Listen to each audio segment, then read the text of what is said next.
Hey all, today we're going to read Threefold Section 5, Part 2. Junyo had never intentionally told anyone what he did. This was forbidden. He never had to tell anyone besides clients before now, due to not having many ties to others. Guinness accepted the reality that people needed proper punishment, especially for certain crimes. Smart man. Although this reality bothered Hugo, and even though he disagreed with the death sentence, he chose to focus on the positive of his character as opposed to what he considered negative. He did this in the interest of moving forward smoothly. Wise man. Junyo's reasons he took this job were as follows: for society to learn and grow from people's flaws and mistakes, and to prevent society from causing future problems and repeating history. Sometimes he wondered if his reasons were to justify his rational thoughts or emotional responses to past events. What weighed heaviest on Junyo's mind and what he focused on was his family. Yoshino raised him. He remembered her. But after he received the rifle, he remembered more. He remembered the last time he saw his father leaving with the woman who left him her chain and crest. From that day forward, he, Yoshino, and Akura lived together in Calsadea. He could remember where his father worked, the tavern he frequented, and the field where he would go to relax and center himself. He could not ignore the truth. Memories returned, though he knew many were still missing. He recalled pieces of them. The rifle slowly pulled him from a fog. If Akura sent him this rifle to remind him of the past and what Guinness told him was true about the generational chains and crests, Yoshino was not their biological mother, but the woman from before. That revelation brought many questions for him to answer. What happened to their parents? Was their biological mother working for Lunaria University? If she was their father with her? He could possibly find answers to these questions here, but he doubted that. Something told him he would only learn the answers to his questions from Akura. How long had she known, and why had she never told him? Junyo assumed the worst. She was protecting him from something. Junyo reached back for the rifle to examine it again, see if it would bring back anything else. When he reached for it, he realized his rifle was not there. He re-entered the room to search for it. By this time, Guinness, Nuo, and Biyu were awake, and Nuo and Biyu were dressed. Guinness ushered them out the door. Junyo got a full frontal of Guinness, too, before Guinness went to use the bathroom. Morning, Guinness said, leaving the bathroom. He yawned while he stretched. Last night was something. I don't remember who won.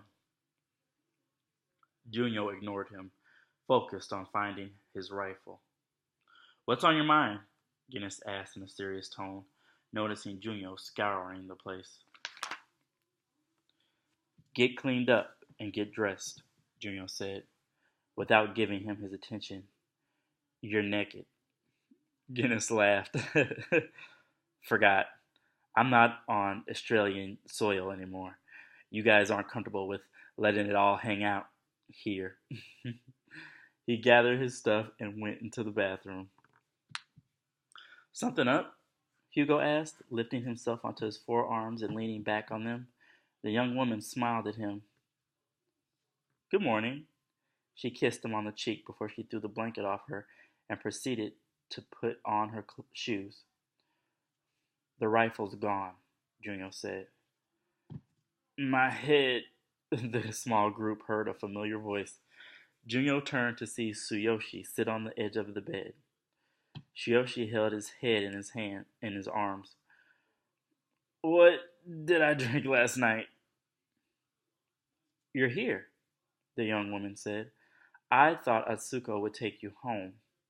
She went and stood beside him. Hugo threw on his shirt and hoodie. "What are you doing here?" Tsuyoshi asked her. "Getting into trouble?" He glanced over at Hugo. "No," the young woman said. "Shut up, it's not like that." "Should we report it stolen?" Hugo asked Junyo. Junyo stopped searching and laid his eyes on Tsuyoshi and this woman. "You might have left it at the tavern," Junyo said. "By the way, that's Chiyoko." As if Hugo read his mind, he added in a low voice, "Hey, don't think the worst of people. They didn't take it." Junyo looked at him. "How can you trust people so easily?" He didn't say this, but he thought it. Guinness came out the bathroom as Chiyoko cleared the liquor bottles from the bed. "So," Guinness said, "what's the problem?" "Hey, Sue, you're awake. Great time last night." "Whatever you had me drinking last night was on a higher level," Tsuyoshi said. I feel like I'm dying." He grabbed the bottle on the nightstand, which had a little liquor left inside it, and finished off its contents. He raised it toward Guinness. "For my headache." Guinness laughed. "The rifle's missing," Hugo said. He gained Guinness's attention. "Mateo might have it. He might have taken it," Guinness said. "He got hold of my map yesterday." "That's a possibility," Hugo said. "But I don't think Akura would have had him take it back. She wanted Junyo to have it." Oh, I know this. You gave it to Atsuko," Tsuyoshi said. "Last I saw you with the rifle, you two were talking about it and examining it." He would not have given her the rifle. He remembered talking with her, but nothing that happened. "He's right," Guinness said. "Before we came upstairs to the room, you two started chatting about Energist weaponry." He noticed Chiyoko. "Who's she? And how'd she get in the room?" "She's a friend of mine," Hugo said. "Chiyoko," she said, "you're Guinness. I heard about you last night. You pulled my cousin into your wild night of debauchery." Guinness looked her over, glanced at Hugo, and nodded his approval. "I've been in his shoes before," Guinness said. "Sometimes a wild night can put things in perspective." "Did it?" Chiyoko turned and asked Tsuyoshi. "Yeah," Tsuyoshi said. "I'm going to persuade her to stay with me." He sounded embarrassed by his own words and admission. Junyo left the room and headed for the lobby. When he reached it, he found a young man at work instead of the young woman from yesterday. He leaned on his elbow, dozing off. Before Junyo could question him, Chiyoko stopped him. "There's probably a simple explanation for all this," she said. "Atsuko is my cousin, and she doesn't steal." "She nearby?" Junyo questioned. "I'm actually surprised she's not working," Chiyoko said, eyeing his face for a few seconds before she turned toward the young man at the front desk. Junyo wondered about her behavior, but only for a moment. "Hideki," Chiyoko said, "you're in bright and early. What are you doing here? Where's Atsuko?" Hideki was a tall, slender young man with dark brown eyes and short black hair, wearing thin-rimmed black glasses. He yawned once when he saw Chiyoko, and again after she questioned him. Chiyoko's remarks and his behavior indicated he had a second life outside this one, and it was one he kept under wraps, which is why he was here dozing instead of at home sleeping. Guinness, Hugo, and Tsuyoshi came downstairs. She took off today," Hideki said. "She woke me up this morning and practically begged me to take her shift." "That's not like her," Chiyoko said. "Tell me about it. I couldn't turn her down because she's always taking my shifts." "Did she say why she needed off?" "She had to do something important," was all she said. "Okay," Chiyoko said. "Thanks." She turned back to Junyo and the small group of guys behind him. "I have a plan. I'll go and bring Atsuko back here, and she can explain herself." "I'll go with you," Junyo said, a rush of anger traveling up his spine. He noticed Hugo raise an eyebrow. Apparently, something caught his attention. I understand you don't trust me, but I know you well enough to take you to her house. But I don't know you well enough to take her to her house. Tsuyoshi will stay with you, and I'll come right back. Junyo clenched his fists. A spark of lightning ran across them. You're right, Hugo said. He placed a hand on Junyo's shoulder as he moved beside him. He understands. Junyo glanced at Hugo. He'll take a hot shower, Guinness said. Have some breakfast, and we'll be waiting. Junyo glanced at Guinness. They must have noticed the look on his face.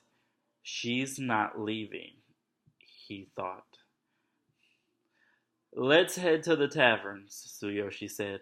Breakfast will be on me. It's the least you could do, Guinness said. All those extra bottles you brought to the room last night. They got good food here? He patted Junyo on the back. Calm down, man, he instructed in a whisper. You'll get it back. Next time, you'll know not to offer someone free drinks, Tsuyoshi said. He and Guinness laughed. And yeah, we've got great food here. He nodded at Chiyoko. He and Guinness entered the tavern. Junyo stared at Chiyoko. Hugo moved between them and turned to face Junyo. Don't trust her, Hugo said under his breath. Trust me. Junyo stared at her over Hugo's shoulder a beat longer before he headed for the room. He stopped on the stairs to watch Chiyoko's body language to see if she might give herself away as a thief. Thanks for your help, Hugo said. No problem, she said, smiling with her eyes. Least I could do after last night. You were good to me, my friends, and easy to talk to. For me, that's rare. I'm glad you enjoyed spending time with me, Hugo said. Maybe we'll get a chance to do it again. Chiyoko wrapped her arms around Hugo's neck and kissed him. A moment later, she ran off. Hugo smiled as he watched her leave before he entered the tavern. Junyo turned away from the scene and headed for the room.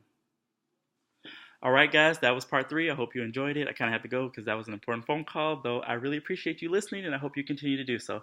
Love you. Bye.